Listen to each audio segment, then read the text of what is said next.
Magandang araw sa inyong lahat. For a long time, I chose to remain silent. I did so out of respect for the legal process. I did so because I did not want to add more noise to an already divisive issue.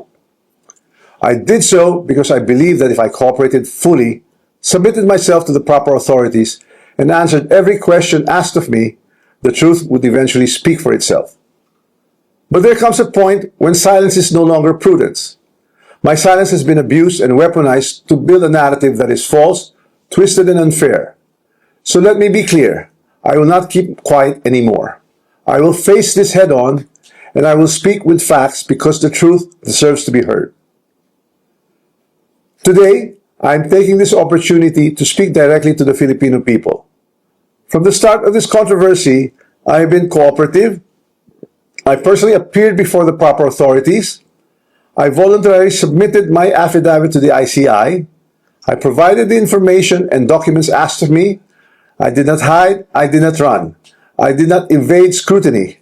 I faced it head on within the proper channel because I know there is no evidence that proves I committed plunder, conspiracy to commit plunder, or any similar offense that the Ombudsman may be contemplating against me. And because I have nothing to hide, I am today authorizing the immediate public release of the affidavit I submitted, together with all supporting information so that the Filipino people can judge for themselves who has been transparent and who is simply being politically targeted.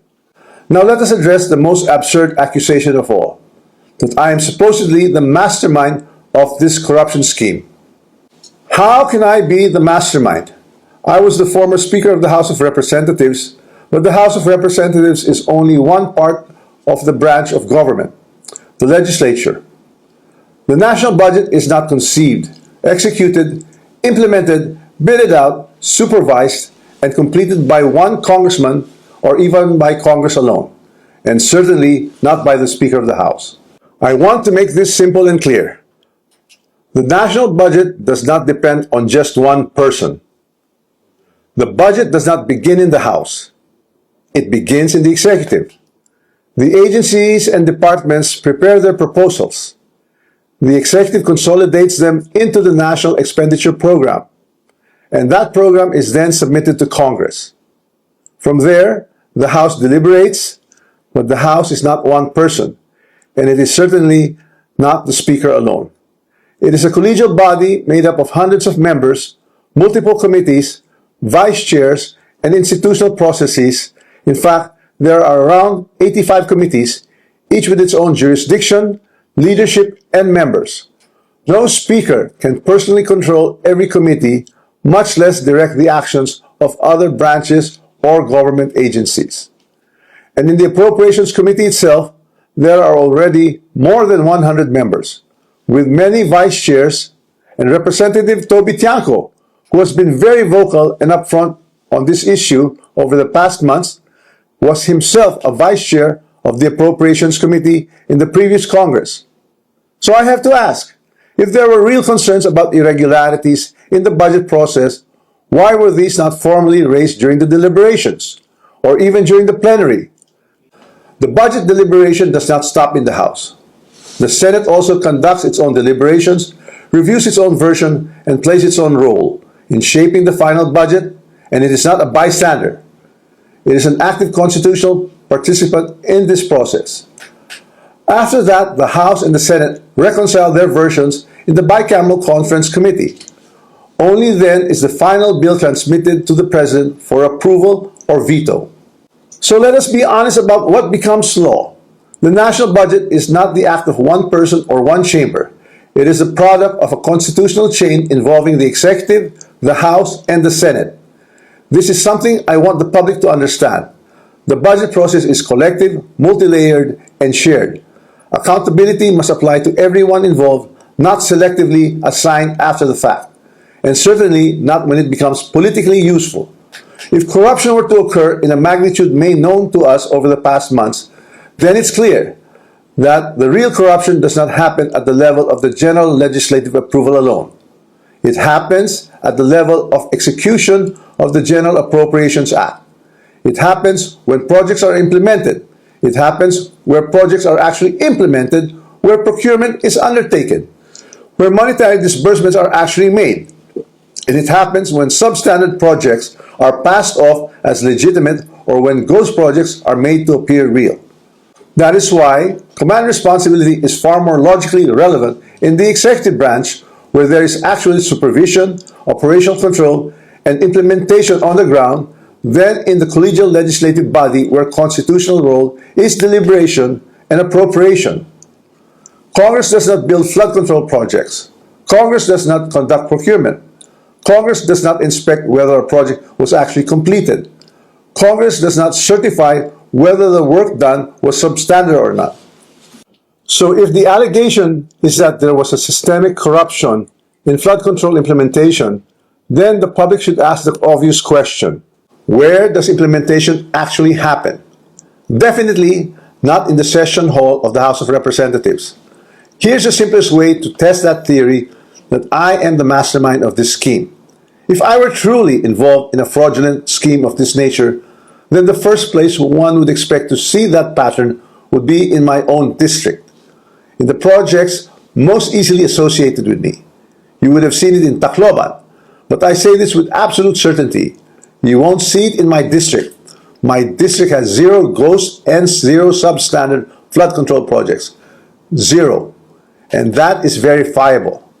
To prove this point, I'm authorizing my staff to share and release to the public the list of all the projects in my district that the authorities may deem attributable to me. Let the public scrutinize and verify for themselves. As I already mentioned, corruption of this scale is not a one-man operation. It requires 2 things: budget decisions and implementation on the ground. With respect to how the budget was deliberated in Congress, let me say this categorically. I was not a part of the BICAM and the small committee budget deliberations. Yes, I was updated on the general outcomes of the deliberations, but I had no visibility with regard to the specific details of the discussions, including particular amendments or insertions approved during these closed-door deliberations. Records would show that I did not participate in those meetings and I was not privy to what exactly transpired during the deliberations. However, 2 people were instrumental in making those budget decisions: Chis Escudero and Zaldico. And once the budget becomes law, the work of implementing flood control projects, or any project for that matter, is solely within the purview of the executive, including the DPWH, certainly not by legislators. I understand the anger of the public. The Filipino people have every right to be angry because stolen public funds are taxes derived from hard-earned money. I'm not asking the public to look away. I'm asking everyone to look where the evidence points, not where it is politically convenient or politically motivated. So I ask the Ombudsman and the public these questions: who has been named in sworn testimonies and affidavits? Whose name actually appeared in credible accounts made under oath? If there are sworn accounts pointing to other personalities across the chain, whether in budget deliberations or in implementation, then those leads must be pursued with the same seriousness and the same urgency. Accountability cannot be selective. For months, I chose silence because I believe in our legal system and in the rule of law. But my silence is now being exploited with politically engineered and fabricated narratives. What's even more disturbing, and this is something that cannot be ignored, is that there are emerging indications that certain sectors are attempting to weaponize individuals, including Zaldico, to construct a narrative that serves their own interests.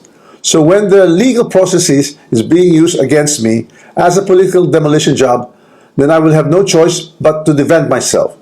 And I will defend myself fully. I will not allow myself to be turned into the scapegoat so that others who are actually accountable can walk away clean. If this is a political play to push me out and close the story, tarnishing my name and my reputation, then I'm telling everyone now, I will not go quietly and I will not go alone. I will not be the fall guy for other people's corruption. I have been in public life long enough. I have seen enough. I have heard enough.